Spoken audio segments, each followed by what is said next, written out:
Hi friends, welcome back to my YouTube channel. ನಾನು ನಿಮ್ಮ ಸೃಷ್ಟಿ. ಎಲ್ಲರೂ ಚೆನ್ನಾಗಿದ್ದೀರಾ ಅಂತ ಅಂದ್ಕೊಂಡಿದ್ದೀನಿ. ನಾನು ಕೂಡ ತುಂಬಾ ಚೆನ್ನಾಗಿದ್ದೀನಿ. ಇವತ್ತಿನ ರೆಸಿಪಿ ಬಂದು ನಮ್ಮಮ್ಮನೇ ಮಾಡ್ತಾ ಇರೋದು. ಆ ರೆಸಿಪಿ ಏನು ಅಂತ ನೋಡ್ತಾ ಇದ್ದೀರಾ? ಕಾಟ್ಲಾ ಮೀನು ಸಾರು ಹೇಗೆ ಮಾಡೋದು ಅಂತ ಈ ವಿಡಿಯೋದಲ್ಲಿ ತಿಳಿಸ್ಕೊಡ್ತೀನಿ, ನೋಡೋಣ ಬನ್ನಿ. ಮೊದಲು ಜಾರಿಗೆ 2 ಈರುಳ್ಳಿ ಕಟ್ ಮಾಡ್ಕೊಂಡಿರೋ ಅಂಥದ್ದನ್ನ ಹಾಕ್ಕೊತಾ ಇದ್ದೀನಿ.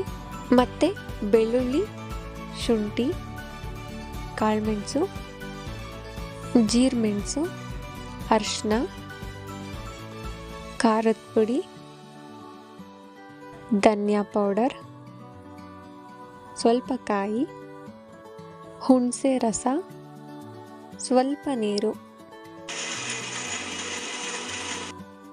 ಇದಿಷ್ಟು ಚೆನ್ನಾಗಿ ರುಬ್ಕೊಬೇಕು ನೈಸಾಗಿ.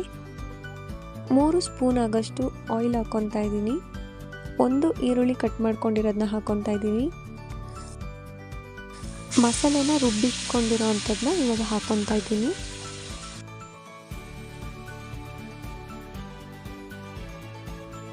ಸ್ವಲ್ಪ ರುಚಿಗೆ ತಕ್ಕಷ್ಟು ಉಪ್ಪು, ಸ್ವಲ್ಪ ಹುಣಸೆ ರಸ ಹಾಕ್ಕೊಬೇಕು, ಸ್ವಲ್ಪ ನೀರು. ಇವಾಗ ಸಾರು ಸ್ವಲ್ಪ ಕುದಿಯೋದಕ್ಕೆ ಬಿಡಬೇಕು. ಸಾರು ಇವಾಗ ಕುದೀತಿದೆ. ಇವಾಗ ಕಾಟ್ಲಾ ಮೀನು ಹಾಕ್ಕೊತಾ ಇದ್ದೀನಿ ಸಾರಿಗೆ. ನಮ್ಮಮ್ಮ ಇವತ್ತು ಒಂದೊಳ್ಳೆ ರೆಸಿಪಿ ಹೇಳ್ಕೊಟ್ಟಿದ್ದಾರೆ. ಫೈನಲಿ ಕಾಟ್ಲಾ ಮೀನು ಸಾರು ರೆಡಿಯಾಗಿದೆ. ನೋಡೋಣ ಬನ್ನಿ. ನೀವು ಒಂದ್ಸತಿ ಮನೇಲಿ ಟ್ರೈ ಮಾಡಿ ನೋಡಿ, ಹೇಗಿದೆ ಅಂತ ಕಮೆಂಟ್ ಬಾಕ್ಸಲ್ಲಿ ತಿಳಿಸಿ. 200 ಸಬ್ಸ್ಕ್ರೈಬ್ ಆಗಿದೆ. Thank you so much. ಇದೇ ರೀತಿ ಎಲ್ಲರೂ ನನಗೆ ಸಪೋರ್ಟ್ ಮಾಡ್ತಾರೆ.